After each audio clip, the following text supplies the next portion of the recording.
The faculty today is Dr. Swaran Lata, who's Senior Consultant and Head Department of Histopathology from Apollo Hospitals, Jubilee Hills, Hyderabad. The moderators are self, Dr. Deepika Chatterjee. I'm Fellow Cytopathology at State GS Medical College and KM Hospital, Mumbai. My co-moderator is not available today because of certain personal reasons. The webinar hosts are Dr. Anita Borges, ma'am, Consultant Pathologist, Center for Oncopathology, Mumbai, and Dr. Sumit Gujral, sir, Professor, Department of Pathology, Tata Memorial Hospital, Mumbai.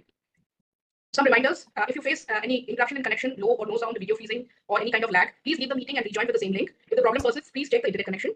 Please answer the poll questions, if any, by typing in the chat box. Please do not send any requests for annotation to the visitors because it disturbs them. Certain disclaimers are there. Please go through them.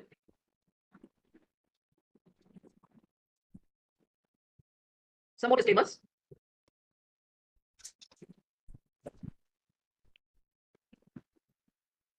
The upcoming talks,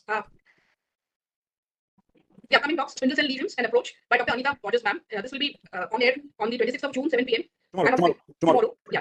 And on the 27th of June at 7 p.m. we have Mathology Slide Seminar for the exam going MD batch students by Dr. T. Basu, Professor of Pathology, MGMCRI, Pondicherry. So without wasting much time, let's start.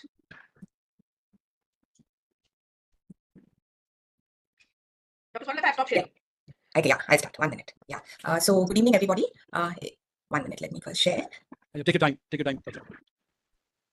What's happening? Yes, you're sharing. It's working well. It's okay? Yeah. Perfect. It's like, yeah. Is that fine? Yeah, you can raise a pointer. Yeah. So I must first begin by congratulating Dr. Borges and Dr. Gujral for this tremendous effort to teach PGs across the country. And I'm sure people from the neighboring countries are also logging in. So really my hearty congratulations to you, Dr. Gujral, and I really appreciate it. Thank you. And thank you very much for inviting me to be part of this great program.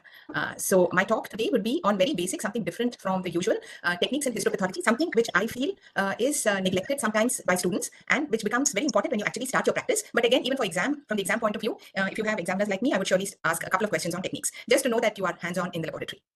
So basically, I would begin by saying that as is our technique, so is our pathology.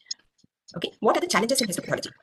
Like radiology, we all know that it is image-based, and radiology now is more or less digitized across processing, viewing, but histology is still a several-step process from receiving the sample to the time that the image is ready for viewing.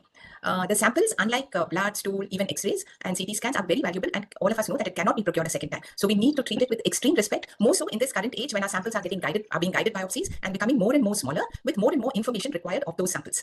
Many of these steps, as you may be already knowing, are very manual intensive. They require human intervention at every step, and not everything is automated. It's not like you put it in, shut it and forget it. You have to diligently look after your tissue at every process. It's extremely skilled work. The time required, again, I mentioned this because in a large laboratory where you have large number of samples, the processing and the cutting and viewing time increases. So our tasks would also increase, our turnaround times, and we should make our clinicians aware of this so that they're not at the back of us to get immediate reports. Processing is also directly important, not only for your regular HND section, but as you would see, it would impact all your downstream tests, including immunohistochemistry, molecular testing, NGIS, and AI algorithm use. Unless you have perfect images, perfect sections, you will not be able to do any of these high-end tests. Okay, so as you know, every step is important, and I'll briefly just talk about, I won't go through the details, but just to tell you where our intervention is required and what we should be supervising to get a perfect section. From receipt to fixation to grossing, then tissue processing, microtomy, staining, submission, and in a laboratory like any laboratory, more so in private labs, you need to maintain your turnaround time as well. Of these, if you were to ask me which is the most important and the most neglected, I would probably say that it is fixation. Okay, accession numbers, all of us have various methods of having accession numbers, but the basic requirement is that you identify a tissue by two identifiers. So when the sample comes into the lab, do identify it by the name of the patient and your UHID. You should have some medical record number, some unique identity number for each patient by which you identify that sample in fact belongs to the same patient. If you neglect this step and if you do not have it in place, you can have very serious consequences. For a lab receiving, say, multiple true cut biopsies, multiple liver biopsies, GI biopsies, there is no way at the end of the process that you can distinguish which sample belongs to which unless you do something like a DNA fingerprint or something. And you can land in serious legal problems. So please make sure that this step is completely foolproof and you have your specimen identified correctly. Once you identify a specimen, most of the labs have an accession number which is generated, and these accession numbers again would typically be with two identifiers. And automatic generation, if you have it, it's a very good idea, and it can easily be done with a simple computerized program so that no two samples get the same number. And once this accession number is generated, you start tracking your cases with these accession numbers. So you'd say, get me sample number 2320, 2310, and so on. Coming to this important step of fixation, this is very important. Many students, when they pass out and you ask them what fixative they use, they say formalin. What formalin? 10%. What 10%? Then they come out, then they say neutral buffered formalin. This should be at the tip of your tongue, 10% neutral buffered formalin. And everything about this is important, as I would tell you. You have to maintain the pH. You have to have a system in your lab where your technician checks the pH of the formalin that is made every day. Adequate volume, as you all know, it should be at least 10 times. If you have samples in-house, make sure that your surgeons and your radiologists are educated about the cold ischemia time. The time that it takes from removing the tissue from the body to the time that it's dropping formalin should be as soon as possible. No delay in the time to fixation. Duration of fixation, I will come to it in a minute. And all of us in histopath labs, unfortunately, still deal with hazardous chemicals like formalin. And it is our responsibility to take care of our technicians as well and make our environment as safe as possible. So the commercially available formalin, as we've been knowing, is a 40% weight by volume solution. So this is the commercial 40%. From that 40%, you treat that 40% as concentrated, and from there you make 10%. So you take, say, 100 ml of this concentrated formalin and 900 ml of distilled water, and then you add the salts. These are the two salts, disodium phosphate and sodium dihydrogen phosphate, in a particular proportion. You don't need to remember this. All this is in the books. But make sure that these salts are added, completely dissolved. You check your pH, and then you label it as 10% neutral buffered formalin. Every step is important. It should be 10%, it should be neutral, and it should be buffered to pH 7, 7.4. You record the pH every day. The strip is sort of very crude. Now you have these very nice handheld digital meters, very cheap, available in Amazon. Make sure you calibrate them. You calibrate them with your glass electrode pH, and once it's calibrated, you just put a little bit of your formalin that you prepare every day in the cup, record the pH, and make sure that the technician is just not writing. If you are not alert, they will sort of not do things properly. They would tend to cheat you. Not all of them, but you need to be alert, and you need to sort of tell them that you are aware of all this. Once you are ignorant, then things go for a toss. This is the formula for the depth of infiltration of any fluid. It depends on something called the coefficient of diffusibility, which for formalin is 0.79. So if you calculate it, roughly formalin every hour would infiltrate the tissue 4 to 5 millimeters. And that is the reason why when we gross tissues, we say that the slice should ideally be not more than 1 to 2 centimeters thick, so that your tissue gets completely fixed before it gets autolyzed. So volume is 10 times. Do not stuff into a small container. Many of our surgical colleagues tend to, when the tissue is freshly removed, it's very soft, pliable. A large fibroid uterus can be stuffed into a narrow-necked container, and then it is like an extremely tough vaginal delivery. To just take it out of the tissue, take it out of the container, and then do it. Please supply only wide-mouth containers to your OTs. Transfer to a suitable container after slicing and cutting open, and do not hesitate to change the fixative if you think it is discolored. So here, for example, are various types of tissue that you would receive in the lab. Now, which of this is appropriate? If you look at it, except the last, all of these are a no-no. This is too large a tissue stuffed in too small a container with a narrow neck. The container is okay, but very little formalin. See, much of it is protruding. And if it's over a weekend, Saturday surgery, you will see it on Monday, and all of this would get autolyzed. Here is tissue for kidney biopsies, which we often receive. Both the LM and the IF packed in eyes in a Ziploc bag. The formalin sort of infiltrates the IF tissue, or the antigens are lost. Again, this is a no-no. Here again, this is very little formalin in this large tissue, and this is how it should be. Even small pieces of tissue, give them big containers. Formalin is not expensive to prepare, so be liberal with your formalin and make sure that it has adequate. Again, the now very good formalin monitors are available, not too expensive. So install these formalin monitors wherever you think, definitely in your grossing room, in your frozen section room, in the rest of your laboratory maybe. And anything less than 0.75 parts per billion is safe. But as it approaches the red mark, it is extremely toxic. And all of us have like a lifetime of exposure. We typically work like maybe 30, 40 years, and 40 years of formalin inhalation is not safe for you, and more so for your technical staff. So make sure that you have a formalin monitor installed and that your environment is reasonably safe. Grossing, you follow the protocols. Those are very well laid out in many of the textbooks, in our CAP protocols and so on. But as soon as you receive the tissue, slice it like this, not more than like say 2-3 centimeters wide, because of that rule of formalin penetration. So that when you gross a specimen, or you can even gross it fresh, but if you're grossing fixed specimens, make sure that it is sliced, adequately fixed. You have very nice for labs which can afford them. You have digital gross setups. Then you can have images of the gross recorded, then you can integrate it into your LIS, and you can have this available at time of reporting. But I'm sure the young pathologists who are tech savvy can sort of even, invent these sort of things in your own lab to suit your own requirements. You can be quite innovative in setting up a fine grossing station. I've covered a few of the recent developments, many of which are not available for routine use. You can have these laser knives, which would slice a tissue at very routine, very nice intervals, like cutting up a bread loaf, and makes grossing very easy. But I think we can do it as well manually. Sometimes you gross fresh tissues and part of the tissue is not fixed. You can put them in cassettes, just put a rubber band across, place it in a wide mouth container, close it tight, and you can take them for grossing the following day. This is what I said about cold ischemia time, not to definitely exceed 30 minutes. This is the CAP requirement for your ERPR, and make it a requirement for everything, whether it is for immunohistochemistry or just for routine thing, not to exceed 30 minutes. 30 minutes is really the upper limit. So you must tell your surgeon that it should be within few minutes, 2-3 minutes. Only then it would happen at least at 10 minutes. Again, don't be in a hurry to process your tissue. 6 hours is the minimum recommended time, especially for your ERPR testing. And good fixation, nothing like good fixation. Because if your tissue is badly fixed, you cannot go back. Again, too much of fixation, more than 72 hours, but sometimes it's inevitable. You get tissues from transported across cities, and then the tissue becomes really hard, but definitely, ideally, not more than 72 hours. 24 hours, I would think, would be good for usual time. So if you get, say, and especially these true-cut biopsies, your surgeons are in a great hurry to get the report. They say patient has come from all across somewhere, they need the report. They might have had the lump for several years, but yet for the surgeon, they want the report immediately. So, but you have to tell them that you have to wait. So at least a minimum 6 hours fixation. So if they have done the biopsy, say morning 9 o'clock, you can take it in the evening process or the overnight process. But if they have done it late evening, defer it to the next morning. Because if, like I said, I repeat that if some fixation which is not well done is an irreversible damage to your very, very valuable tissue.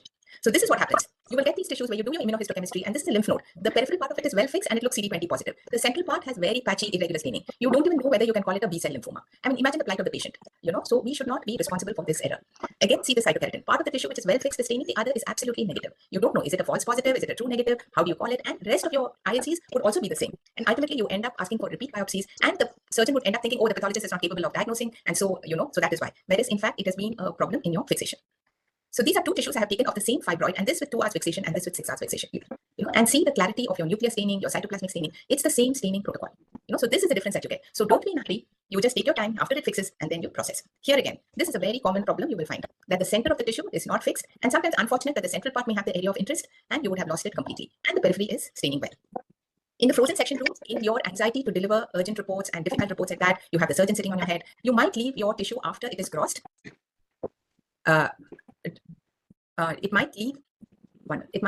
You might end up leaving your tissue unattended for some time. Typically, your turnaround time for frozen section is like half an hour, and so or 20 minutes. So in that 20 minutes, your valuable remaining tissue, for example, it may be a valuable brain tumor, may get completely dry.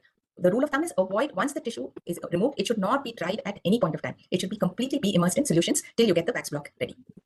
Again, when you're handling fresh tissue, please tell your radiologist doing the biopsy, and you yourself, when you're handling fresh tissue, for example, frozen section or fresh tissue, these are crush artifacts.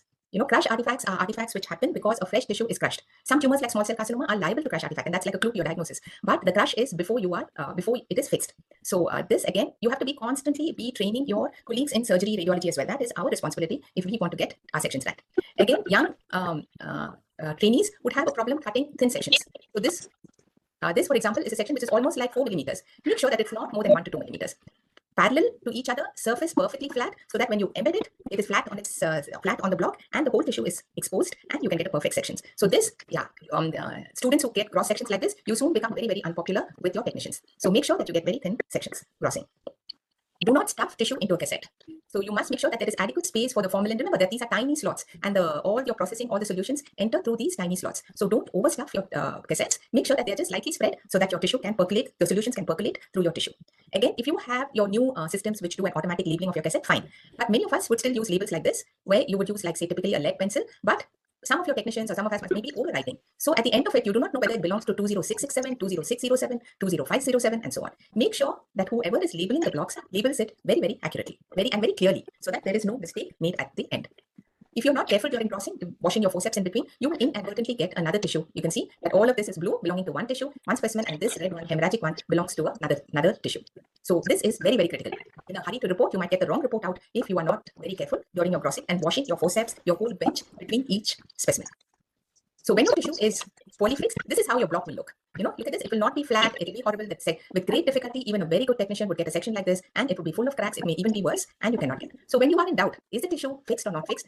Then go for, when in doubt, do not take it for processing. Keep it again overnight or another couple of hours in fixative before you can take it for fixation. Don't be compelled by your clinician to go in for very urgent processing. So these are the thick sections. Remember, if you take thick sections for processing, even your downstream tests, like your IHC, would be affected. These are thick sections. So you can see in the outer area, it's sort of well processed. You get a very nice cytokeratin staining. But in the same thing in the central area, you get a horrible stain. You don't know whether it's positive, negative. Again, the mistake is because there was a mistake during crossing. So much for fixation. We'll go on to the next step, which is tissue processing. Basically, the tissue processing is to make the tissue, dehydrate the tissue and make it into a form where it can be embedded in wax. And as all of you know, there are 3 steps in processing. You first remove the water by taking it through grated alcohols. Then you have clearing, a solvent like xylene, or you can use something like chloroform, toluene, other things are there. Infiltrate with paraffin wax at the right temperature of melting, 58 to 60 degrees, so that it gets into a medium in which you finally embed, which is the wax. This is a process which has probably been there for the last 70, 100 years, and we have not been able to change this. We have not found anything better than this conventional processing. Again, your processing schedule, you may do a short processing schedule, say for 4 hours if your tissue blocks are small, number of blocks is less. But if you have a large number of blocks to be processed, you need to have the processing schedule, say a 12-hour schedule. So every lab needs to work out its own processing schedules, and the new processors, you may be aware, have more than one program. So make sure that your technician presses the right program when he starts the tissue. So you'll have one overnight processing, and he should press that, and not the short processor. So that is very, very important. So solutions which are taken during processing, your alcohol, xylene, etc., have to be changed regularly. Again, there is no one size fits all. The volume and the frequency at which you change solutions is dependent on the number of blocks. If you have large number of blocks, you have to change it more frequently, record it, and so on. Use quality reagents. Don't go in for any cheap quality. Maintain record of change, because all this is also important if your lab is getting accredited. And just like you don't stuff tissue into capsules, you also do not stuff capsules into processors. In a processor which is like a bucket type, you just loosely put the capsules so that they don't get overstuffed. So this is 2 types of processors which you may be aware of. This is, I've showed you that the labeling, when you get the same type of tissue, these are like 7 kidney biopsies, and you must make sure that there is no mistake. If you make one mistake here, it might cost the life of your patient. So these are carousel type processors where your blocks go from one to the other. And these are the other types of processors. And you can have color-coded cassettes. You can have, say, yellow for kidney, orange for urgents, and so on. You put them into it, and the solution gets pumped in and out. The capsules remain stationary. The solutions get pumped in, pumped out, pumped in, pumped out. And here, the capsules do not remain stationary. Your solutions remain stationary, and your capsules go from one to the other. Two different type mechanisms of processing, both are equally good if you have paid attention to all what I have mentioned. If your clearing is bad, if your xylene clearing is bad, then you will find that this is a breast, and you can hardly make out that it is a breast tissue. All your fat will remain unprocessed, will not be removed from the block. The block will be very greasy in nature, and your technician would be most offended and most angry with you. Here again is another one, inadequate clearing. Those areas which are not clear will remain as holes, and no matter what you do, you will not get the right section. This is a tissue which has been a routine large tissue which should have been processed overnight, but instead your technician has pressed the short cycle, so it's gone for a short cycle. It's not processed at all, and because it's not processed at all, you don't get any section at all. So these are the fallacies which we should try and avoid. If here is a tissue, same specimen, one section poorly processed and one well processed, and you can see how nicely the section is. You can clearly see the cells. You can clearly make a diagnosis. Most of the times, you must remember that in routine practice, 90-95% of your diagnosis is straightforward. Even rare cases would be straightforward, and you can make a diagnosis provided your sections are good. But once your sections are bad, then you end up making a wrong diagnosis. It goes out for opinion, and you get adverse comments. So these are some examples I've taken of mistakes. For fixation, you can see this part is not fixed, so that area does not get into the section at all. Poor processing, similar. Poor processing and poor fixation are similar. If you take a very thick section for processing, again, you will find you will not be able to get a thin section. And here is a section which is optimal, so you can see this is all the same tissue. And you can see how if you have not paid attention to detail, you can completely spoil the section. Here are two consecutive sections, one of which has been poorly processed and one well processed. And see, you can sort of make a diagnosis, but then you might miss. You may not be able to see the type of infiltrating cells. You may not be able to make out, are they lymphocytes, are they plasma cells, are they abnormal cells? Here again, a classic example of poor processing. After you, in the bags, for example, temperature is very important. If the temperature sort of increases, or if you have not set the right temperature, then your whole tissue will be sort of cracked and burnt. Again, this is an irretrievable mistake of increased temperature of the molten paraffin during processing. High temperature processing, again, it will also affect your IHCs. You will not be able to get sections where you can see the individual cells, and you will not be able to make the diagnosis. So all these you have seen, difficult sections, the sections will not float on the water bath, it will be lifted off during staining, and also the blocks cannot be stored for a long time because they're not well processed, they will deteriorate.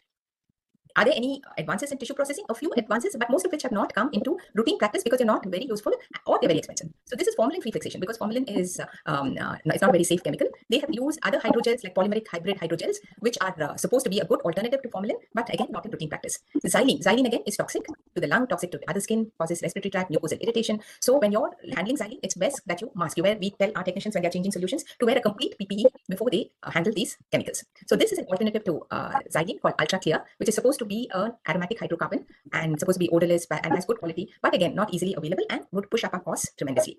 Leica has marketing one system which they say is xylene free, where they use isopropanol. Again, does not give as good sections as your routine clearing. Okay, disadvantages, especially they say brain tumors with isopropanol processing do not do well. Tissue PET is another which has been marketed, another solution as an alternative to xylene, again, not widely available. Microwave tissue processor is something which people have used, and there are maybe a few labs in India which use. Here, basically, the principle is that these electromagnetic energy gets converted to thermal energy, and that sort of processes the tissue, and you can get rid of xylene. It stimulates the diffusion of solution into tissue by increasing the internal heat. So these are also available as routine processors. Again, for some reason, have not been popular across the world. Fixation is faster. It's only a one step with isopropanol as the clearing agent, and xylene is avoided. So very safe. It's a quick process. It should be an ideal sort of substitute, but in actual practice, it does not process tissue as effectively as our routine. They're shorter, they're environment friendly, but these are the disadvantages with a microwave processing. So once you process, you embed. Embed again, you can do it manually, or you have embedding stations like this. The paraffin wax is over here. And again, the temperature of the paraffin wax is very important. If you increase the temperature of the wax here, your block will be very brittle and you will not be able to get sections. So microtomy is the heart of a histopath lab. So you must invest in a good microtome. If you have a limited budget and you want to start a lab, the one thing that I would advise is go for a very good quality microtome. And the second thing is find a histotech who is passionate about his work, who enjoys his work, who gets good sections, who's proud of his work, and nurture him. Look after him, not just a good salary. You have to sort of keep him in a good mood, inquire about him, look after his welfare, and he will stay with you. He or she will stay with you. So these histotechs are very, very valuable personnel, even more valuable than the pathologists, I would say. So do nurture them and do take care of their welfare. So this is the principle again of a microtome, which all of you would be familiar with. You can have manual, semi-automatic, where you can set the distance which it moves, and there are completely automated microtomes as well. I would think that if you have a good tech, a manual or a semi-manual microtome works wonders. So this is the how. And once that is there, this is the flotation bath. This is a type of microtome where you have water like a water slide, and the water just causes a drift of these ribbons into the water bath. And then you put it onto your water bath. The water bath is at the right temperature of about 50 degrees or so, just enough to melt the wax and to spread the tissue. Very important, because if this thing is not done well, you will get a lot of folds in your section. And then you pick up these serial sections. If you're doing non-neoplastic, or even if you're doing any true cut biopsies, make sure that there is no trimming, because from the very first section, your technician should be able to get the tissue on the slide, because you very, very valuable tissue. You need to keep it for molecular, you need to keep it for your NGS and so on. So be very, very careful with these small biopsies. And once these biopsies are done, especially if you want serial sections, make sure that the numbering is done and there is no mistake over there. So you generated the accession number, and so you keep using this accession number for your reference. These are some laser microtomes which are available. They're completely automated, but again, very expensive and not so affordable by all laboratories. If you are in a teaching lab, or if you want big section, for example, big sections of lung, brain in an autopsy area, you can have these large, what are called megatomes, which cut very big sections. It's almost like a sliding microtome, and then you get these large sections which you can use to study pathology, which is very, very fascinating. So these are some defects in cutting, which if I would refer you to the Leica manual. I think it's available online. So once you have these things, you can go back and see what is the problem, so that you can tell your technician. This is where I think you should be very, very aware, because your tech, while he may be very good at work, he may not be able to troubleshoot as well. Remember that most of our techs don't come from a very high, at least in an average lab, from a very high educational background. So they may not be able to troubleshoot, but they may be technically very good. So you must be able to tell them, for example, if these holes come, why is it coming? And these are all the reasons. One of them, the main reason being that it is rough trimming. When they are in a hurry to trim and they trim very fast, you will get these holes in your sections. So these are, again, if your knife blade is important, if you do not have the sharpened blade, you'll get all these chatters or all these knife cuts on your section. And if your tissue is not well processed, no matter what you do, part of the tissue will keep going off your slide. Again, these are all chatters which may be fine or coarse, where there can be defects due to processing, defects due to cutting, or defects due to your microtomy. Again, to show if part of your tissue is not fixed well, it might just end up having a lot of folds. Okay, this is again excessive compression and so on. I will not go through this in too much detail, except to say that you should be aware that these are artifacts of sectioning, and you should know what are the causes, how to troubleshoot, so that you can prevent them. Okay, be very careful that you don't get all these dusts and all these extraneous tissue on your section. And after every section, you must clean the water bath completely, so that one floater from the earlier block does not enter the present section. And if it does, it can be a major mistake. Once you've cut the sections, you can stain. Most of us do staining by just an automated stainer, which basically takes, it either can be flat or it can be vertical. Basically, the stains go from one to the other, but manual stains are as good. I don't see how a manual stain can be worse than an automated. So this is one of the automated stainers that we have, and you can program it so that it goes from one to the other. I'm not going through the details of the staining procedure. And once you have stained, then you can have multiple stains on the same section. So these are what are called serial sections without missing a single section. So this is sections of kidney biopsy. So if you have a glomerulus, you can it's very fascinating that you can see the same glomerulus from one section to another, and the whole picture would be very clear. Again, the automated stainer could be like a linear design where it goes like one slide at a time, or in a batch, which I have shown you in a carousel pattern. What are the quality things in staining? Make sure that your stains are quality stains. If you have a large load laboratory, it's better that you make your own stains, because if you buy stains, they will be oxidized and they would not be quite suitable. Whether a small or a large lab, do maintain daily QC sheets, daily quality checks, so that day to day you have a control. That way you will know when something is going slightly out of range or not staining too well, and you can immediately have the corrective action instituted. And also your techs will know that you are keeping a watch on them daily. Just like in processing, you need to change solutions regularly, and you need to stick to protocols. This is not like cooking, 1 spoon sugar, 1 spoon salt, and then you keep tasting. No, staining is not like cooking. You have to have a strict protocol. If it's 5 minutes, it's exactly 5 minutes. Your very senior techs might say, ye thoda zyada kiye bahut acha tha, 8 minutes zyada. Maybe they achieve it, but for the average technician and for regular laboratories, stick to strict protocols. Cover slipping, most of us do it manually, but we also have when you have a large lab, you can have these automated cover slippers. They're very beautiful equipments where your mountant is dispensed on the slide, and through a vacuum thing, one cover slip at a time is picked up and dropped on the slide. This is very important if you're doing whole slide digital imaging, because in whole slide digital imaging, if you have even bits of your mountant medium outside the cover slip, or it's a little messy cover slipping, then your slides don't get imaged well. It will be out of focus. So you need, if you are doing WSI whole slide imaging routinely, you need to get an automatic cover slipper. Finally, your slides are ready. Your technician is ready to distribute the slides. And if you have a large laboratory, I'm sort of addressing this talk more than students who are going to set up labs, who are going to be part of labs, that there should be an equitable distribution of work. And so one way to record this is, for example, to record the date and time of submission. We have found this very useful. We just have a small stamp and it says it's submitted to SG, that is me, what date, what time. So that your turnaround time. So you cannot turn back and tell the technician, oh, you submitted late, you didn't give it, and so on, because there it is in record what time it has been submitted, so you know when it is ready. So in conclusion, I would say that these pre-analytics cannot be left to the technician or even to the technical head. The pathologist needs to take a leadership role in this. Of all the steps, fixation is the most crucial. So even if you're woken up in the middle of the night and you ask what is the fixative, you must say 10% neutral buffered formalin, know how to make it, make sure it's made, and make sure the pH is monitored every day. So this, like I mentioned, quality is a continuous thing. It's not a one-time affair. You have to regularly monitor it, and continuous education of your histopath, of your histotechs. They love being taught, believe me. So just take a small class for them and they're quite happy. Educate your technicians, educate your colleagues, your consultants in surgery and radiology, whoever is sending you tissues. If samples are received from outside laboratories, then it becomes your responsibility to even educate those people who are sending you the specimens. And if you are sending your specimens out, then you should know how to do it. Microtomy still remains an art. You can get a good technician, you can get a good microtome, but if you don't get a good technician, you don't get a good artist, as I call them, you don't get good sections. So reward a good histotech. Treat them like special people, like artists. So I began by saying that as is our technique, so is our pathology. And all of us know, it was said way back, that as is our pathology, so is our practice. So with that, I end the first part of my talk, and we'll go on to the questions, which I have some sections which I have circulated. So are there any questions now, or I can answer some questions now? I don't find any questions in the chat box right now. Okay. Yeah. Thank you. Yeah. Yeah, you can go ahead. Yeah. Yeah. So this, how do we do it, Dr. Sumit? Shall we ask one person to answer the question? Yeah, miss, you can. There are few students here. Yeah, I can't remember all the names and faces. I tell you. Okay, sure. Maybe you can call out the person who would answer. I tell you the students. There's one Dr. Katurajan. Yes. And there's one Dr. Nagashri. Okay. And Dr. Drishti. Drishti, okay. And Dr. Prachi is there. Okay. Arshini. Okay. And Ashwini is there. Ashwini. Ashwin, okay. Anybody else on left? I'm left. There's someone who's raised her hand, Dr. Sudha or someone. I just saw. Okay. Happy to answer the question. Yeah, Dr. Sudha, you can write a question in the chat. Yeah, ma'am, how do we measure formalin exposure? How do we measure formalin exposure? Yeah, that's what I showed you in the beginning. You have these formalin monitors. Okay, they are formalin sensors, and they're small equipment. They sense the formalin, and they will give you a reading as so many parts per million. And ideally, you must have, I think, what did I say, less than 0.75 parts per million. It will show green. The moment it increases, then your color changes to orange and then to red. So you have a continuous monitoring of the formalin in your atmosphere on a very regular basis, and you have it on all the time. And every time you pass that way, you just look at it to make sure it's green. You know, the moment it changes orange or red, you get alerted. You switch. You make sure that all your formalin is capped. You put on extra exhaust. You open the windows and make sure that the level comes down. She's asking from where it has to be purchased. Oh, I can, if you send me a mail, I shall find out. I don't offhand recall. There are two companies, at least in Hyderabad, which supply, and both are quite good. I think one is called Tissue. I forget, but I'll let you know. Thank you, ma'am. Thank you so much for the presentation. It was very lucid. And okay, Dr. Sudha is asking what is your mail ID? Huh? She's asking your mail ID. Can you just tell Okay, I think we'll correspond personally. It's Swarnalatha G, SWARNALATAG @gmail.com. Yeah, you can go ahead to the second part. Doctor. Yeah. Thank you, ma'am. Thank you very much for the lucid and informative presentation. I benefited a lot from your presentation, and I'm sure the students have benefited also. Yes, Yes, the second part left now. Madam is going to okay. the Okay. Yeah, So the next part, I would request all the students who are there today to please chip in. And never mind if you're wrong. Like I keep telling, students have the prerogative. They are extremely privileged because they can make mistakes and get away. But as you get older, you get more shy. You're not, you're expected not to make mistakes. And so please, sort of contribute to this. Feel free. Okay? Yeah, feel free to chip in. Yeah. So basically, a defect in technique is present in each of the following slides. Identify the defect and how can it be corrected. So this is the first thing in grossing. So what do you think is the difference between the specimen on the left and the right? Who's going to do? Harshini, are you there? Yeah, please. What do you think? The cuts have been not given enough and it's not fixed properly. So yeah, exactly. And in the right? In the right is fixed properly.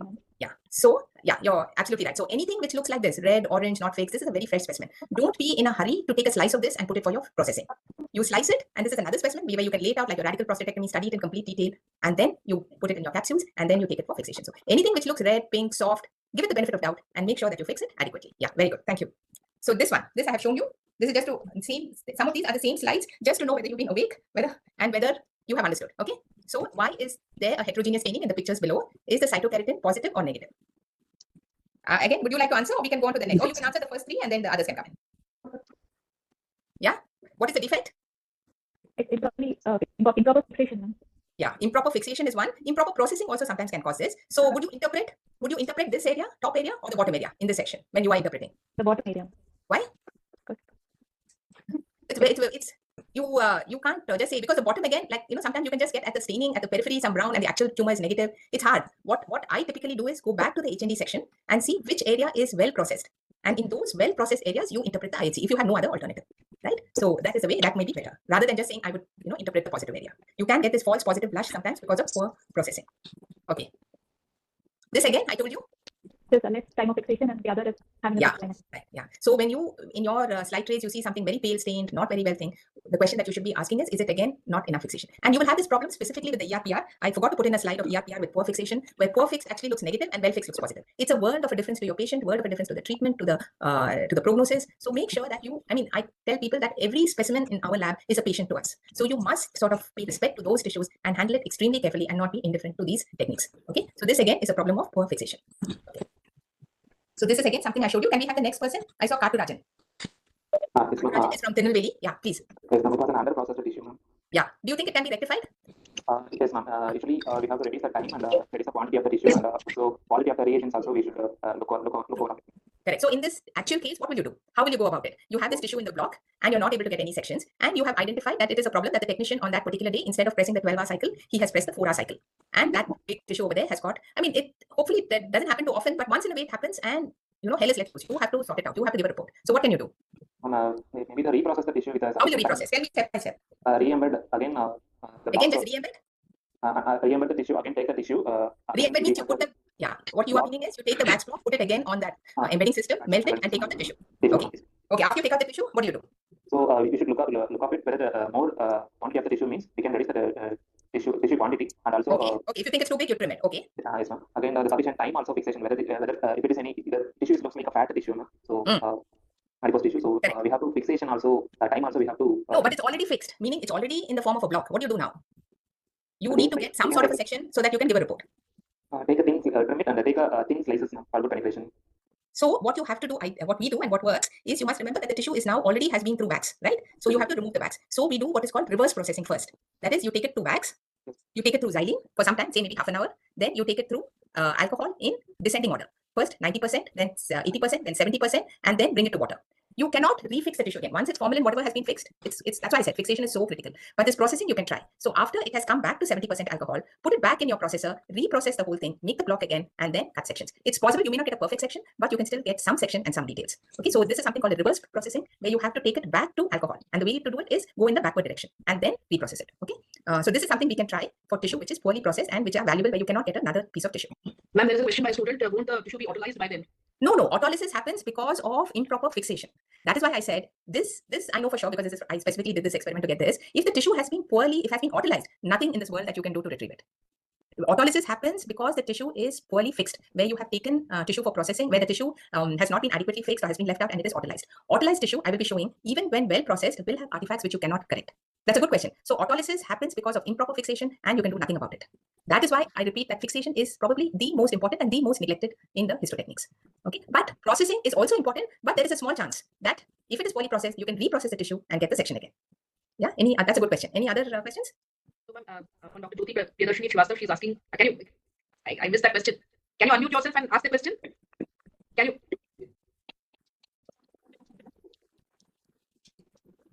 Dr. Srivastava, are you there? Okay, there's Dr. Nazira asks, ma'am, will any bony tissue? Bony tissue, sorry, I did not, because I didn't want to cover too many things. I didn't cover. Decalcification is what bony tissue should be. And if your tissue is not properly decalcified, then again, you will not get tissue. So when you have any doubt that the tissue may have some calcification, a little bit even, then make sure that you put it through a decalcifying agent. What we use is 10% formic acid. It works very well. 10% formic acid in buffered formalin, which means you take buffered formalin 90 ml and add 10 ml formic acid. That is 10% formic acid in buffered formalin. It preserves the morphology, it preserves your staining. Refrain from using nitric acid unless it's very, very hard bone.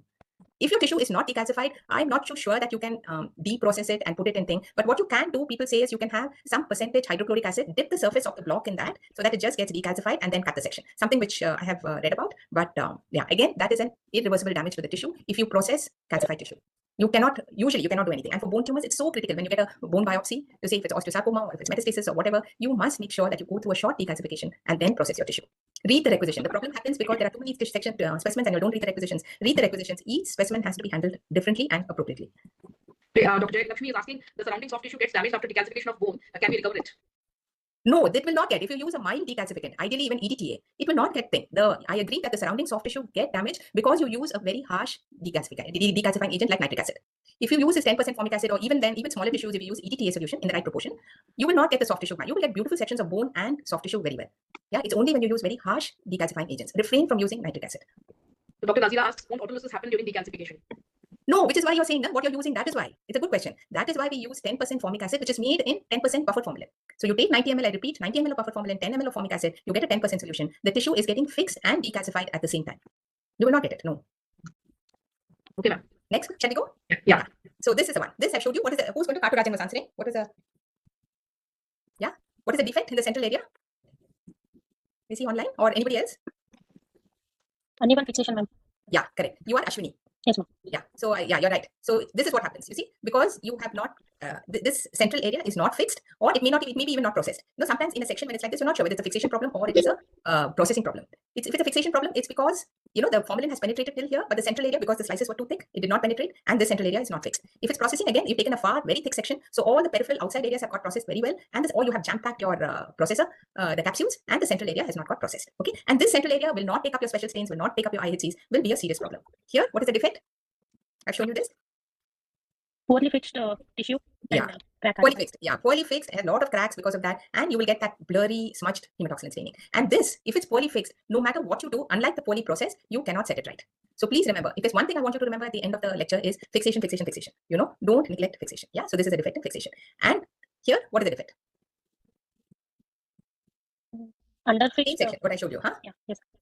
So similar. So you can see sometimes the whole section, like I showed you in the earlier one, may be poorly, like half and half it may be. Or it may be like the periphery, you can see. So will you interpret this or this? You will interpret this because the morphology is so well preserved in this. Every time that the tissue is well processed, you can make out. You can make out that the morphology is so well preserved. So go for all the interpretation in the preserved area, right? Okay. Here, I've shown you this again. I'm just repeating so that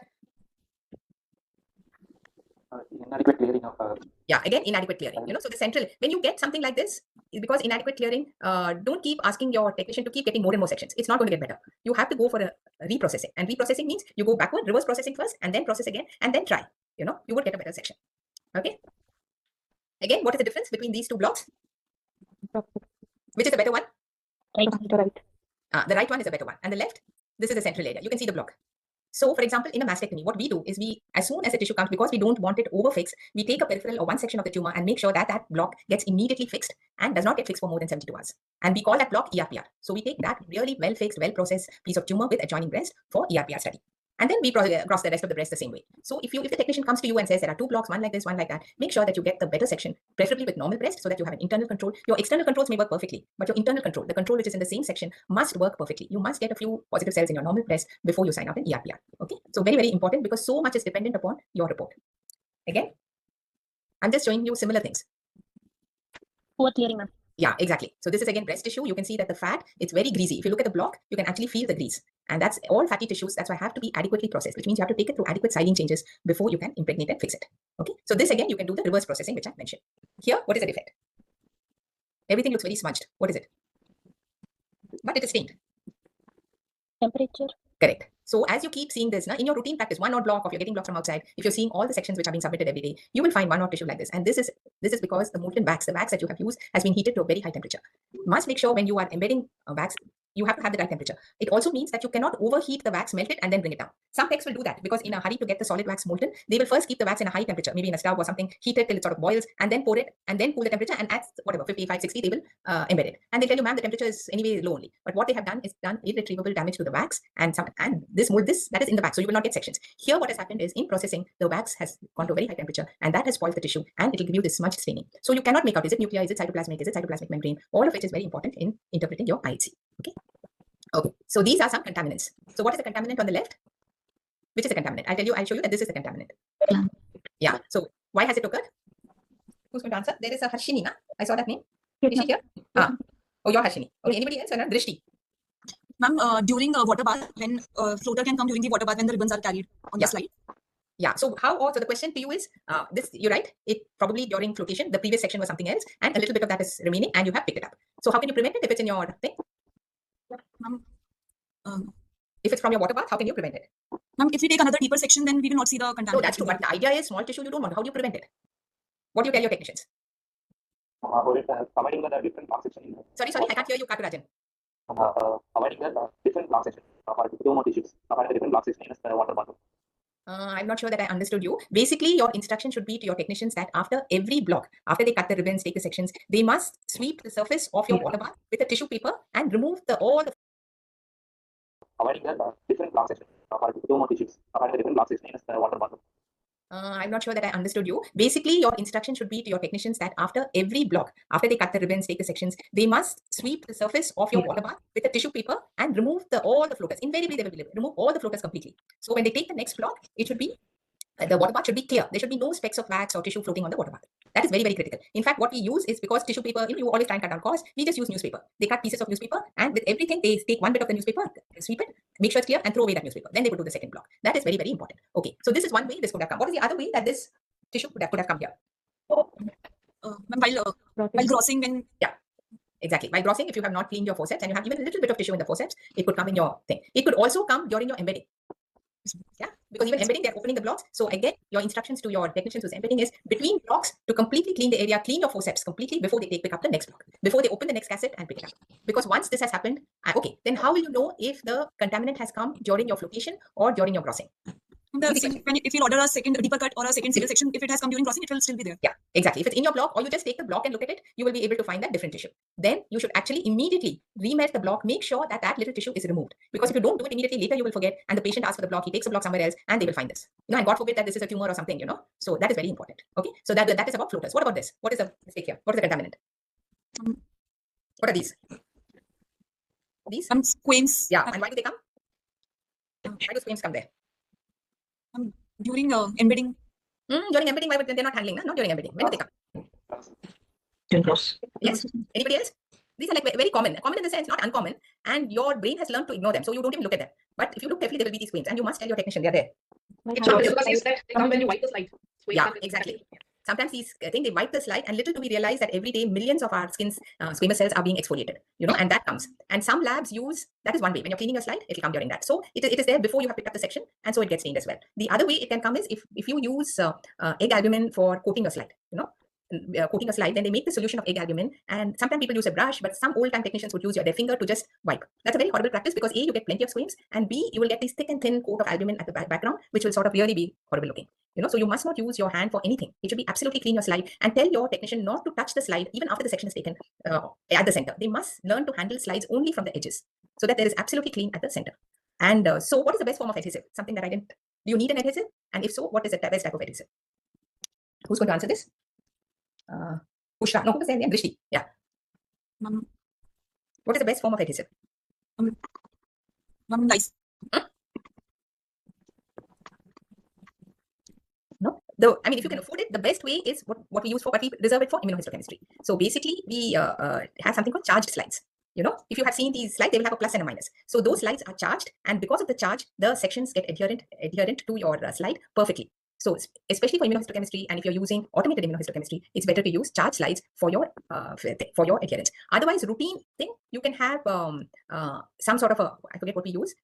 We make a solution, add it to the water bath instead of adding it to the slide. Okay, you add it to your water bath so that the whole gelatin, you have a solution of gelatin in your water bath so that it is uniform, and then you can pick up your slides. But if you have a very good processing, very good technician who's cutting, you actually don't need adhesives for your HND. But gelatin is a good alternative. This egg albumin is horrible. It gives you all these effects, so it's best to avoid it. Okay. So here I showed you what is the defect. Thick section. This is a thick section, and no matter what you do, you do not get it. It could be a defect in your cutting because you're getting these coarse chatters, but it could also be a defect in processing. Okay, so you need to look at the block. Once you keep looking at blocks, you have a feel of what is a good process, what is not well processed, and you become familiar with it. Okay, this one. This is a renal biopsy, which is the one with artifacts, the right or the left? Right side. Right is artifact. And what is the artifact? Improper impregnation of wax. No, try again. Retraction artifact? Why? It is a retraction artifact. You're right, but why has it happened? Not well preserved. Preserved is a broad term. No, we are specialists. We should not be using preserved. Is it fixation? Is it processing? Is it cutting? Where is the defect? Fixation. What about fixation? Is it overfixed, underfixed? What is it? This is delayed. This is autolysis. People were asking me about autolysis. If you have an autopsy division in your hospital and you see autopsy specimen, most of them would have this. This is delayed fixation, and this is autolysis. This is what autolysis is. That you see, this retraction has happened, and here I have actually cut the same specimen into two. One I have fixed it immediately in formalin, and the other I have delayed fixed it, kept it outside for a few hours, and then fixed it, and then you can see this delayed fixation. And this, after that, it has been fixed usually, but the damage has been done. So no matter what you do to this, you will not get a tissue like this. You can see here the slides are, the tubules are back to back, hardly any interstitial, and this is the thing. And not only is there retraction artifact, even your staining, it's the same staining protocol. It's so much more paler staining in this. So this is autolysis or delayed fixation, which is what will happen in all your true cut biopsies if your interventional radiologist or surgeon or whoever does not put the specimen immediately into formalin. Okay, again, coming back to extraneous material, what is this? Dust particle. These are all dust particles. Again, your slide which you use should get from a good supplier so that there is no dust. These dust particles are there. These, what is this? This, I'll tell you, it's a bacterial colony, but how has it come there?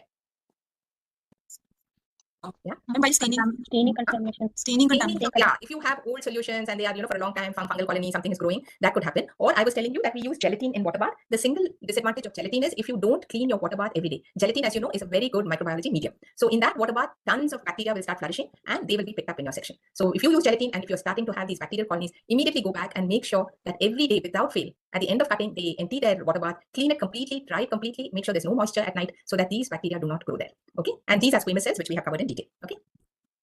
These are two consecutive sections from the same block. Okay, so what has gone wrong in this? So obviously it's not in the processing. This is fairly good. So these are all staining artifacts. So what is it? Yeah, yes, Kakarajan. Yeah, one is it could just be a thick section. Okay, so you're not seeing the morphology very well. The other thing is in hematoxylin and eosin stain, if your bluing is not perfect, you might get this smudged appearance. Okay, I did not go through the steps in H&D staining, but every step is important. Okay, so once you, or that your hematoxylin is old, there's not enough of the active ingredient hematin, so you have to go back. This is where you maintain a daily quality chart. So Monday it's like this, Tuesday it's a little worse, Wednesday it becomes like this. Then you should be able to identify it on Tuesday and make sure that your hematoxylin is changed. Because you might have a protocol saying change every week, but it is possible that the previous week you had a greater load, which is why it's also important for your technician to maintain how many slides they have stained every day. So the moment it crosses the threshold, whatever you said, 100, 200, 400, whatever, they immediately change the solution. You don't wait for a problem to come and then change. You must have a protocol in place, a quality control where this doesn't happen. Okay, tell me, this is an interesting artifact. How did it happen? This is actually a diabetic glomerular disease. The glomeruli are really, bad looking, but we can't even make out any detail over here. And why did this happen? I think this is a hard one because we ourselves took some time to figure out why this was happening from a particular lab, from a particular hospital, their tissue all the time. And it turned out that these biopsies were being done in the evening and transported the next morning to the lab. Okay? And in that evening, a very enthusiastic nurse thought it is best to, freeze the tissue, put it in the freezer, it'll be well preserved. So she was taking it out of the freezer in the morning and it was being sent to us. Okay? And when it was sent to us, there were already these massive freezing artifacts. And we had no idea because by the time it reached us, it was at room temperature, everything was molten, it was perfect formalin, and it was the formalin that we had supplied. And it took us a while to really go. So when you have a problem, you must do some troubleshooting. You must be familiar with, go into every aspect of it. For this was it the nurse who was doing it. In fact, the nephrologist doing it did not know about it, but then we requested him, and you need to do these things very gently so that you don't hurt people. Then we went into it and found that it was a freezing artifact. She had kept it into the freezer. And so amongst other things, you must tell your person, if there is a delay, do not freeze tissue. Freezing artifact is irreversible. You can see how bad it is. We could not give a diagnosis on this specimen. Again, you can see Excuse me, it's from the same. ma'am, what are the characteristic features of freezing artifact, ma'am? I really don't know what the characteristic features were, except that it was getting, it was really bad. And we knew that it was a problem in the pre-analytics, in the pre-fixation or in the fixation. That much we knew because we were processing the tissue in the same way. So we knew it was not a problem of processing. It was not a problem. So you have to go step by step, and each case is different. Just like each patient is different, each specimen is different. So we went back and we knew it was something which was happening. It was coming in the right fixative, and yet issues like this. Sorry. And so we went back and then dug out that this was, but I think I'm not sure what is typical of the freezing artifact over here. I can't answer that question, but this is an artifact of freezing because we knew for sure that this was what had happened. And subsequently, the specimens coming from that lab were quite all right. So if you have only one particular type of tissue undergoing that change, you need to, be a Sherlock Holmes at work. You have to do some detective work, go back, spend time, be diligent, be patient with people because they will not easily accept a mistake that they have done. Unearth the whole thing and then you will come. Yes, thank you, ma'am. Yeah. Okay. So these are two consecutive sections from the same block. Okay. So see this. So this looks very similar to your fixation artifact. I took this to show you it looks very similar to a fixation artifact, very similar to a processing artifact, and yet it is not because they are two consecutive sections from the same block, and this is what it is. So what do you think has happened? Is there some sort of cloud over the section? What do you think it is? Xylene contamination. Xylene contamination, maybe. What else? What do you first do to the section? What is the first step in staining when you get the section? Dehydration. No. Before that, section from a paraffin block, you dewax. Dewax with xylene. Okay. So when this dewaxing does not happen, what happens? A thin film of wax remains, and that prevents the tissue underneath from getting stained.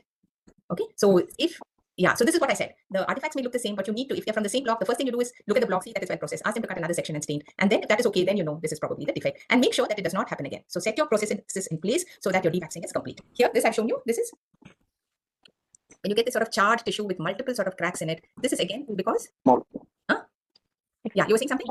Molten. Yeah, molten paraffin wax is at a very high temperature. Always check the temperature of the molten wax. Have it in your checklist. Tell your technician when they're starting processing to check A, B, C, D, E, F. There are like 10 things they have to check. One of the things that they need to check is the temperature of the wax. Yeah. What is the defect? Do you think it's in fixation, processing, or staining? Staining. And what is the defect in staining? You're right. It is a defect in staining. And what is the defect?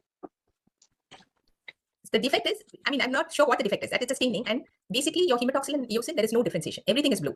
Your hematoxylin clarity has gone. You're not able to see the nuclear details. Everything is having a smudge differentiation. No change at all. So this is because hematoxylin, I'll just show you, this is the section that we received, and we had the block as well. And then we cut our section, and this is what we got. So here you can see and actually they were fortunate. They called it carcinoma, and it was carcinoma. But I was thinking if I had a section like this, I would have hesitated to call it a carcinoma. And you can see that the pink of the muscle, the blue, the staining, very important because all of us pathologists have to keep looking at nuclear details all the time. How big is the nuclear chromatin, nuclear margins, nuclei, number of nuclei, the staining character of the nuclei, cytoplasm, well defined. So many things that we go through in our head when we see a single cell or when we see a single gland. So it's very important that you get your nuclear and cytoplasm. And this is our bread and butter. So H&D stain should be perfect, and you have to keep modifying your staining protocol using better quality hematoxylin and not using the same hematoxylin. Because if you keep hematoxylin for even 2 months, it will still stain blue. But it's just that the differentiation has gone, the nuclear character has gone, and you will not be able to see any details. So this is just a bad H&D stain. This is a microtomy artifact. So what is it likely to be? Yeah, this is chatter. And when you get something so bad, that you can hardly make out anything, usually the rule of thumb is it's a processing artifact. So go back to the block instead of ordering a resection. And I'm saying that because for every section you take, you are losing tissue, which is valuable. Whereas if it's something like this, which is sort of milder where you can still make out the details. This is likely to be a artifact of microtome, meaning either the block was very coarse when they went very rapid on the processing, or when in your course filming, when the sections were very rapidly done, or the block was not very cold enough, then you will get these smaller channels. Okay. Here, what is the defect?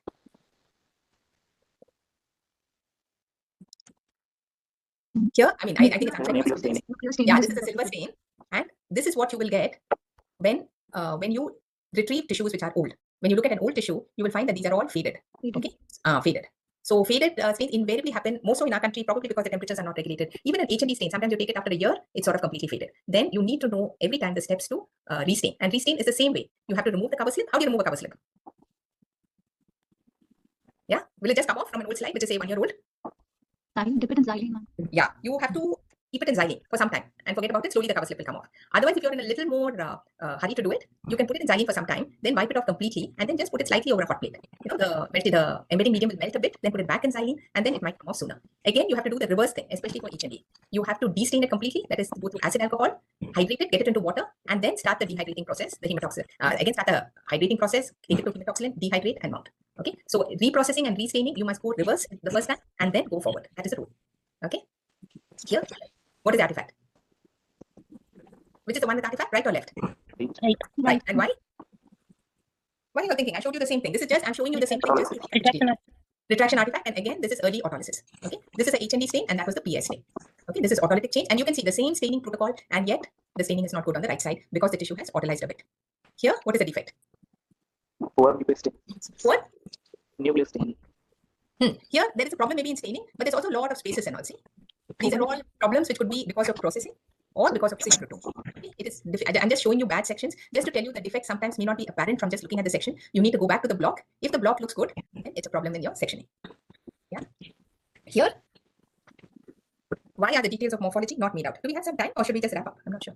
Autolysis. This is autolysis. Sorry, We do have some time. Yeah. we have some time. Okay, yeah, this is autolysis. See, you'll be very familiar with this. For those of us looking at autopsy tissue, we'll be very familiar with this morphology. This is autolysis, and once this happens, you just cannot do anything about it. Okay, so that is why it can happen in your regular specimens too. If they do not put it in formalin, but instead put it in saline, then no matter what you do, you cannot get any details out. This is the same what artifact I showed you earlier. Freezing. This is the freezing artifact. You can see everything looks dilated. It looks bad. You can't make out. You can't give any diagnosis.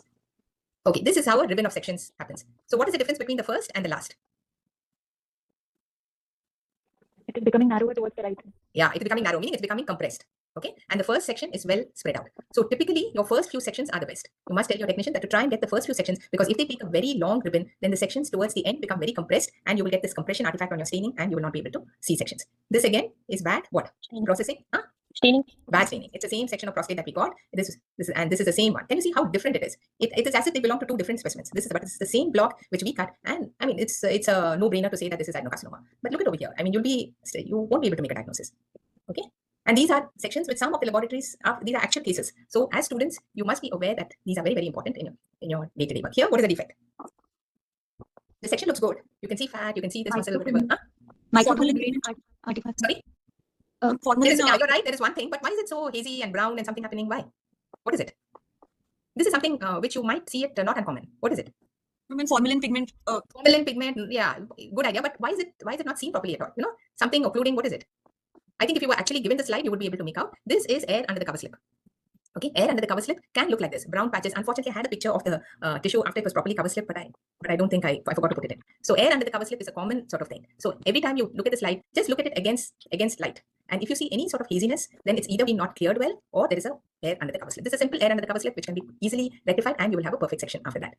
Okay, here, what is the defect? You can see the tissue, but over it, it's all very hazy. What's happening? Improper clearance of wax. No, this is actually DPX due to DPX. Yeah, could be due to DPX. It's something on the cover slip. You know, sometimes slides are stacked back to back, and a little bit of wax or DPX from one comes onto the other. All you have to do is clean the cover slip. It's everything on the surface of the cover slip. You'll be able to make out because each one of it will be at a different focus. Under, the tissue is perfect, perfectly stained, perfectly mounted, everything is there, but the surface of the cover slip is contaminated with a lot of dust or DPX or something. This is why I said that cover slipping is very crucial, especially when you are doing digital pathology. Okay, here, cracks in the tissue, what would be the thing? Heat artifact or dehydrated. Yeah, it could be exactly. It could be these small things. Often they cannot be rectified because it is a defect in processing, and you get. But the morphology between may still be okay, and you could make out a diagnosis. But these are the heat artifacts which happen. So this was what I said. If you take out a slide which has been, like, say, a year ago and see, it would have been perfect at that time. But now you can't make out any hematoxylin in your sample. Yeah, because it's completely faded. So you need to remove the cover slip, dehydrate it, then hydrate it, and then go through staining again. And you usually get, unlike reprocessing, restaining, if you do well, you usually get a perfect result. You usually get a good result. Okay, so we'll quickly go through what is the special stain here? Yes. This is a PS. Okay, by the PS positive material, and always you must look even in the special stains for your internal control. Internal control here is the basement membrane, which is PS positive. So this is PS, which has worked well. Always look for the internal control. What is the, shall I say, what is the mechanism for PS positivity? What is the chemical reaction? Formation of dialdehyde. Correct. So any sort of like glycogen or other mucopolysaccharides which are there, they are able to oxidize the dialdehyde group in the periodic acid.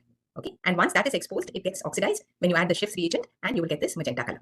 Okay, so for every special stain, you basically need to know the principle, and you need to know what it looks like, and you need to identify internal controls. If you don't have an internal control, you must use an external control. For example, AFP, amyloid. These are stains where you need to use an external control. Here, what stain is this? Why are you hesitating? I just put this as a, this is HND. I just put this HND because even we always talk about hematoxylin and the nuclear details, but eosin is very important, especially if you're doing non-neoplastic pathology like renal. So you can see that the RBCs are bright red, the fibrin is pink over here, and you can see this fibrin over here having a smudgy deposit in contrast to the bright red RBCs. So nuances in eosin staining are as important as hematoxylin staining. Yeah. Okay. Here again, what is the stain? PS. And how do you say it's PS? Magenta color Basement stain of the basement membrane. Yeah, magenta color of the basement membrane. And again, to show you, very important, because you can see the brush border, which is PS positive over here in many of these, and in tubules like this, there's loss of brush border. So to say that there is a loss of brush border, you must have a perfect PS stain. I'm doing mostly renal because that's what I do a lot of the time. So I put, because special stains are more important in non-neoplastic than in neoplastic pathology. Neoplastic, we have IHC, and yeah. So here, what is the stain? Yeah, this is a silver mechanemy, or the Jones silver mechanemy. And you can identify these tiny spikes, like a golf ball-like appearance, which are the subepithelial deposits. It's almost like looking at an EM if you have a good special stain. So tell me two other stains which use silver. One is silver mechanemy, this is a Jones. Each one is slightly different in its procedure. Something more simple, you could use it even in soft tissues and all. Or liver, typically you can't do without that stain. What is it? Reticulin. Reticulin is a silver stain. Any other silver stain that you know of? Gomari. Gomori, what is that for? Fungal, yeah. Gomori's stain for fungal. Yeah, and this is reticulin, and this is, each of them, you can go back and see the procedure. It's slightly different, and it has to be done that way. Okay, PS is also particularly useful because, I mean, you do special stains for a reason, not because they're just good looking. If you want to identify the endocapillary compartment from the mesangial compartment, you need to do with this PS stain. Otherwise, everything will look pink on an HND, and you may not be able to differentiate the mesangial compartment from the endocapillary because each one is different in its pathogenesis. This, what is it? What stain? Stain. Yeah, again, I'm showing you PS because that's one of the commonly used stains. And I'm just showing you this because you must know how to do it and do it well. No? So you can see these are what are called segments of sclerosis. Again, on HND, it may be difficult, but PS, it stands out very well. Okay, what stain is this? Nascent trichrome. It's a trichrome, and it's best used for fibrosis. If you look at HND, everything would look pink. But if you do a trichrome, the fibrosis will look a very bright blue. You know, so these are stains again in the, I didn't have any liver biopsy sections. Trichrome, very useful for quantifying fibrosis, for identifying fibrosis in a liver biopsy. Okay. So this, what is the stain on the left? What is the stain on the right? I mean, just be confusing you. Both are PS, and both on an HND, you can imagine both will look like solidified glomerulus. But the pattern of solidification here is different from here. Here you have a PS positive center. Here, weak PS positive something. Okay. So this is amyloid, and this is a ischemic glomerulus. Both will look like pink balls on your HND stain. But PS is, that is why I'm just showing you the, not only should you know how to do it, you should know why we do it, when we do it, and how to troubleshoot. This, what stain is this? HND. This usual HND. And this is again to show you the nuances of eosin. All the time you're looking at nuclei, but these are the nuances of eosin staining. You can see the pink muscle, which is the muscular coat of the vessel. You can see here it's slightly blue. That is a myxoid change. It also comes from the hematoxylin, but this is a myxoid change. And look at the RBCs. They are red. The fibrin is a pinkish red, and you can even see some fragmented RBCs, which are red. So all these changes are only visible. This is diagnostic of TMA, thrombotic microangiopathy. Very, very serious diagnosis for the patient. And you have to get this color differentiation in your stain to make the diagnosis. You don't need any special stain. In fact, there is no special stain available. You can do fibrin or something, but a good HND you should be able to identify. So pay attention to your eosin as well. This, what is it?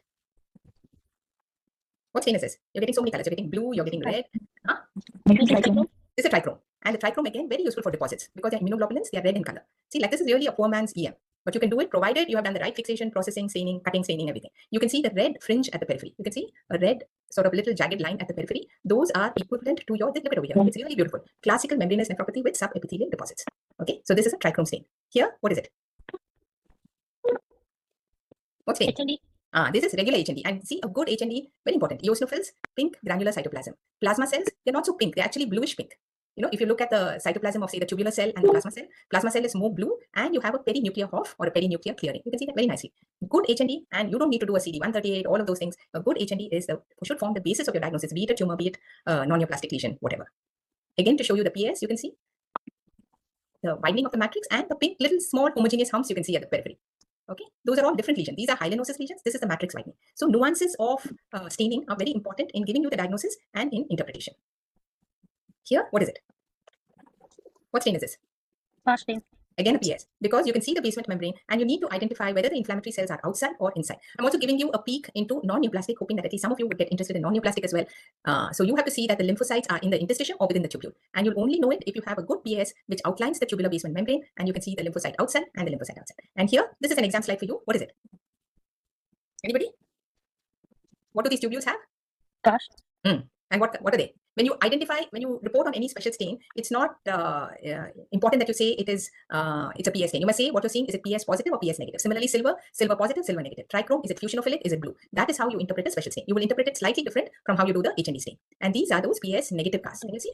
This is PS because you can see the GBM, glomerular basement membrane, the Bowman's capsule. The tubular basement membrane is magenta, so it's PS. That's how you identify PS. These casts are PS negative. You can see these cracks within. They are fractured and they have this giant cell reaction around. So what's your diagnosis? What is it? You're tired. Light chain cast nephropathy. Yeah, it's a cast nephropathy. Very important because your patient has renal failure, and this is a marker of an underlying myeloma. So this patient, you can straight away say that this patient has an underlying myeloma, and that is why he has this cast nephropathy. Again, to show you the beauty of a good special stain. Now this is a silver stain. You can see the black, and you can see this proliferation is within the capillaries. So this is endocapillary proliferation, and you can see this fibrin over here with rupture of a GBM. This is segmental necrosis, which is vasculitis, and this is proliferation of the parietal cells. So this is a crescent. All these changes, can be seen in a single glomerulus. You have the diagnosis if you have a good special stain. In contrast, here, the glomerular basement membrane is collapsed, and these proliferating cells are outside, and there is an intact Bowman's capsule. Here there's a ruptured Bowman's capsule. You can see that because your silver stain has worked so well. So this is a collapsing glomerulopathy. Okay, I mean, I don't want to go into details of what it is, but just to show you that when you do special stains, you need to be even more particular about the quality of your section and the staining. Just again to show you trichrome, to show you these fibrosis, so very nicely you can make out when you have a trichrome stain.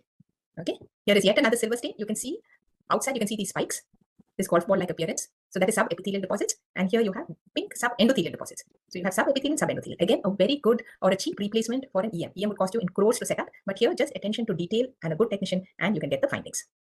Again, all this is to show you the same. This is to show you the deposits. These are supposedly the wild loop lesions of lupus. They're all immunoglobulins, and look how nicely they take up with the trichrome stain. You don't need any IHCs. You don't need thing. You can just IF we usually do, but even with your regular good trichrome stain, you can make out that these are massive deposits subendothelial. Here to show you the mesangial matrix, which is red, again with a very good trichrome stain. That is a silver stain to show you this is diabetic nodular glomerulosclerosis. This is your KW lesion, and this is your insudative lesion, your hyalinosis. Both are different pathology. This is matrix, this is just leaked out protein. And on an HND, on a PS, they would look similar. But in a silver, you have this differentiation. I'm just showing you the reasons why we do special stains and why it is important to maintain quality.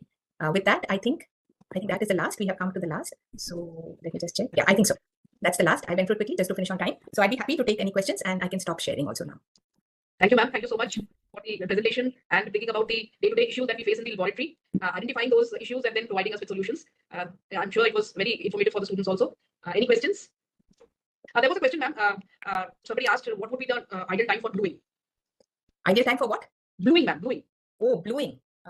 Bluing is typically done by running water. After your hematoxylin, you need to get the active hematin expression. So you have to blue. And I think running water for a minute or so is what we do. I think that should be. Or if you have, you can use alkaline water again. Basically, you need an alkaline medium. So you either tap water or alkaline water. A few dips would also blue. So it depends. If you have a washing mechanism and a running water mechanism, I would guess washing would be better. Otherwise, you can do this dip in alkaline water. Yeah. Okay. Thank you, ma'am. I hope that answers the question which was posed by someone. So with this, we bring an end to this session. Thank you very much. Yeah, I'm sorry if I've taken more time. No, ma'am, you have finished within time. Ma'am, stop Okay. sharing your screen. I think I have. Okay, okay. So, Yeah. Okay.